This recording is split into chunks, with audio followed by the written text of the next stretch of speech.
एक गांव में एक कब्रिस्तान था। उसमें एक बरगद का पेड़ था। उस पेड़ पर बहुत सी चुड़ैलें रहती थी। एक दिन एक चुड़ैल वहां आती है। वो चुड़ैल दिखने में बहुत ही बदसूरत होती है। अरे वाह, यहाँ तो पहले से ही मेरी बिरादरी की चुड़ैलें हैं। वाह, मैं तो अब से यहीं रहूंगी। उसे देखकर बाकी चुड़ैलें हंसने लगती है। कितनी खूबसूरत चुड़ैल है ये तो, और ये यहाँ रहने की बात कर रही है। अपने आप पर यूँ चुड़ैलों को हंसता देख बदसूरत चुड़ैल बोलती है, तुम लोग मुझ पर ऐसे क्यों हंस रहे हो? अगर मैं बदसूरत हूँ तो इसमें मेरी क्या गलती है? मुझे यहाँ रहने तो अपने साथ। बदसूरत चुड़ैल की इस बात पर उनकी रानी चुड़ैल बोलती है, ख्वाब तो बहुत अच्छे हैं तुम्हारे, लेकिन तुम यहाँ नहीं रह सकती। वैसे भी यहाँ काफी चुड़ैलें हो गई है और यहाँ की आबादी बढ़ गई है। मैं भी नहीं चाहती कि तुम जैसी कोई बदसूरत चुड़ैल यहाँ रहे। देखो देखो रानी जी, मैं बेघर हूँ, मुझे यहाँ रहने दो, नहीं तो कोई तांत्रिक मुझे कैद कर लेगा। देखो, तुम्हारा यहाँ कुछ भी नहीं हो सकता। देखो, तुम यहाँ नहीं रह सकती। अगर तुमने ज्यादा जिद की तो ये चुड़ैल तुम्हें यहाँ से उठाकर बाहर फेंक देगी। रानी चुड़ैल और बाकी चुड़ैलों को अपनी ओर बढ़ता देखकर बदसूरत चुड़ैल बहुत डर जाती है और वो वहाँ से चली जाती है और इधर उधर भटकने लगती है। ये बदसूरती तो मेरा मरने के बाद भी पीछा नहीं छोड़ रही है। जब मैं जिंदा थी तब भी लोग मेरा बदसूरती की वजह से मजाक बनाया करते थे, और अब मरने के बाद भी मेरा मजाक उड़ा रहे हैं। तभी बदसूरत चुड़ैल को किसी के घर से खाने की खुशबू आती है। वो खुशबू इतनी अच्छी थी कि चुड़ैल उसकी तरफ खींची चली जाती है। घर के अंदर एक छोटी लड़की रोते हुए खाना बना रही होती है। वाह, क्या खाना बनाती है ये छोटी सी लड़की। इससे थोड़ा सा खाना मांगकर खा लेती हूँ, आज तो मजा आ जाएगा। ऐसा सोचकर चुड़ैल उस बच्ची के पास चली जाती है और बोलती है, अरे वाह लड़की, तुम हो तो छोटी सी पर खाना बहुत अच्छा पकाती हो। तुम्हारे माँ बाप तो बहुत खुश होते होंगे इतना अच्छा खाना खाकर। लेकिन वो लड़की कोई जवाब नहीं देती। इससे चुड़ैल हैरान हो जाती है और लड़की से पूछती है, अरे लड़की, क्या हुआ? तू मुझे ऐसे क्यों देख रही है? क्या तुझे मुझसे डर लग रहा है? आपसे डर? लेकिन क्यों? आप तो मेरी माँ जैसी हो, भला आपसे क्यों डरना? माँ जैसी? क्या बोल रही है लड़की? मैं तो इतनी बदसूरत हूँ, मुझसे तो कोई बात भी नहीं करता, और तू मुझे माँ जैसी बोल रही है? तुझे पता है मैं एक चुड़ैल हूँ, चुड़ैल। अरे चुड़ैल जी, कभी माँ भी बदसूरत होती है? माँ तो इस दुनिया की भगवान के द्वारा बनाई गई सबसे खूबसूरत चीज है। भगवान हर जगह नहीं रह सकता ना, इसीलिए तो उसने माँ बनाई है। लेकिन अफसोस मेरे पास माँ नहीं है।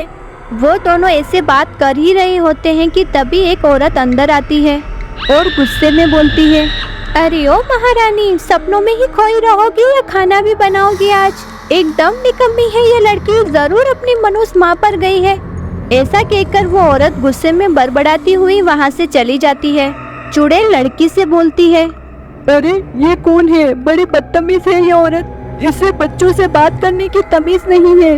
ये मेरी सौतेली माँ है। जब से ये शादी करके आई है मुझसे ऐसे ही करके काम करवाती है, चाहे वो कपड़े धोना हो, खाना बनवाना हो, घर का सारा काम करवाती है। हे भगवान, चुड़ैल तो मैं हूँ, लेकिन चुड़ैलों वाले सारे काम ये कर रही है। तुम्हारे पिताजी नहीं बोलते क्या कुछ? वो क्या बोलेंगे, उनको तो वैसे भी मैं अच्छी नहीं लगती, क्योंकि मेरे जन्म के समय ही मेरी माँ की मौत हो गई थी। चुड़ैल लड़की के पास जाती है और उसे गले से लगा लेती है। रो मत लड़की, क्या नाम है तुम्हारा? तुम मुझे अपनी माँ जैसा ही समझो। मेरा नाम खुशी है चुड़ैल जी। अरे वाह, कितना प्यारा नाम है तुम्हारा। तभी खुशी की सौतेली माँ वहाँ आ जाती है और गुस्से में बोलती है, अरे अब तक खाना नहीं बना? एक नंबर की कामचोर है, पता नहीं किस सपनों में खोई रहती है। रुक, तुझे तो मैं अभी सबक सिखाती हूँ। ऐसा कहकर लीला गुस्से में खुशी की तरफ बढ़ती है, लेकिन चुड़ैल अदृश्य रूप में लीला को नीचे गिरा देती है। मर गई रे, इस लड़की के चक्कर में गिर गई रे, मेरी कमर, हाय रे। उसके बाद लीला उठती है और दर्द से कराते हुए वहाँ से चली जाती है। चुड़ैल और खुशी हंसने लगते हैं। देखो मेरा कमाल, मजा चखाया ना तुम्हारे चुड़ैल सौतेली माँ को। बेटा तुम खुश रहा करो, जब तुम खुश होती हो तो कितनी प्यारी लगती हो। सही किया चुड़ैल जी, आपने उसे बहुत अच्छा मजा चखाया, लेकिन अब मैं आपको जाने नहीं दूंगी, अब आपको मेरे साथ ही रहना पड़ेगा।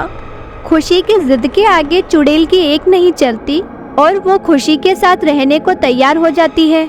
उसके बाद उसकी सौतेली माँ उसको जो भी काम करने को बोलती, चुड़ैल अपने जादू से फटाफट कर देती। एक दिन लैला को खुशी पर शक होता है।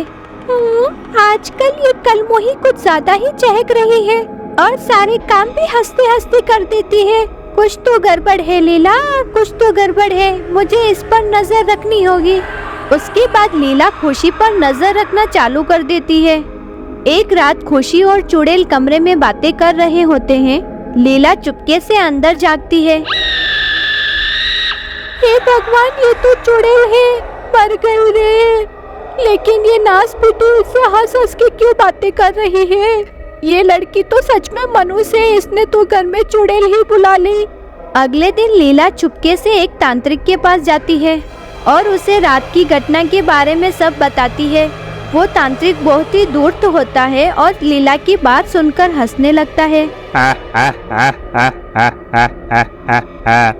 दुष्ट औरत, सच में बहुत चालाक है तूने उस बच्ची पर इतने जुल्म ढाए और अब उसकी जिंदगी में थोड़ी सी खुशियाँ आई हैं, तो वो भी छीन लेना चाहती है।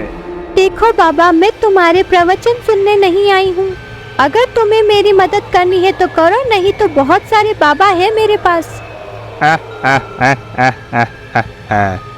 चालू औरत, मैंने कब मना किया मदद करने से, लेकिन पैसे बहुत लगेंगे। ऐसा कहकर तांत्रिक लैला से पैसे ले लेता है और रात में आने को कहता है। और उसी रात जब चुड़ैल खुशी के कमरे में बैठी हुई होती है और खुशी सो रही होती है, तभी तांत्रिक वहां आ जाता है। चुड़ैल, बहुत हुआ बस तेरा, अब तेरी शामत आ गई है। अब तू इस घर में नहीं रह सकती, तुझे तो मैं कैद करके ले जाऊंगा। तू मेरा क्या बिगाड़ेगा डोंगी, मैं तुझे अभी मजा चखाती हूँ। ऐसा कहकर चुड़ैल तांत्रिक को उठाकर पटक देती है। तांत्रिक नीचे गिर जाता है। तभी लैला बोलती है, अरे कमबख्त मारा बाबा, वहाँ तो बड़े बड़े डिंगे हाँक रहा था, यहाँ चुड़ैल के एक झटके में ही चारों खाने चित हो गया। अब उठ और मुकाबला कर। इस बार तांत्रिक को गुस्सा आ जाता है। चुड़ैल रुक, तुझे अभी मजा चखाता हूँ। तूने मुझे नीचे गिराया, मैं तुझे छोड़ूंगा नहीं। ऐसा कहकर तांत्रिक अपनी शक्तियों से चुड़ैल को बांध देता है। तभी शोर शराबा सुनकर खुशी भी उठ जाती है और चुड़ैल को बंधा देखकर बोलती है, तांत्रिक जी, आप इन्हें छोड़ दो, इन्होंने जो भी किया वो मेरे लिए किया है, आपको जो भी सजा देनी है मुझे दो। ऐसा कहकर तांत्रिक बंधी हुई चुड़ैल को लेकर घर से बाहर चला जाता है। लेकिन घर के बाहर कब्रिस्तान की चुड़ैलें और रानी चुड़ैल भी खड़ी होती है। कहाँ जा रहा है डोंगी? हमारी इस प्यारी चुड़ैल को लेकर तुमने हमें पहले भी बहुत परेशान किया है, इसका बदला आज हम लेंगे। ऐसा कहकर रानी के साथ आई हुई चुड़ैलें तांत्रिक को हवा में उड़ाकर ले जाती है और ऊपर से छोड़ देती है। नीचे गिरकर तांत्रिक की मौत हो जाती है। उधर मौका देखकर लैला वहां से भागने की कोशिश करती है, लेकिन तभी रानी चुड़ैल उसे पकड़ लेती है। तू कहाँ भाग रही है दुष्ट औरत? तुझे कैसे जाने दे सकते हैं? हाँ हाँ। इससे पहले कि रानी चुड़ैल लैला को मारती, खुशी रानी चुड़ैल के पास आती है और बोलती है, इन्हें माफ कर दो रानी चुड़ैल जी, ये जैसी भी है मैंने इन्हें हमेशा अपनी माँ समझा है, इन्हें मत मारो इन्हें। देख देख दुष्ट औरत, तूने इस बच्ची के साथ कितना बुरा किया, लेकिन ये फिर भी तुझे माफ कर रही है और हम लोगों से बचा रही है। शर्म आनी चाहिए तुझे। मुझे माफ कर दो, मैं आज ही ये गांव छोड़कर चली जाऊंगी और खुशी को कभी परेशान नहीं करूंगी। नहीं, मैं अब से अपनी चुड़ैल माँ के साथ ही रहूंगी। ऐसा कहकर खुशी बदसूरत चुड़ैल को गले से लगा लेती है और सभी चुड़ैलें भी बदसूरत चुड़ैल की अच्छाई देखकर उसे अपना लेते हैं। अगर आपको हमारी कहानियाँ अच्छी लगती है तो प्लीज़ हमारे चैनल को लाइक और सब्सक्राइब ज़रूर कीजिएगा।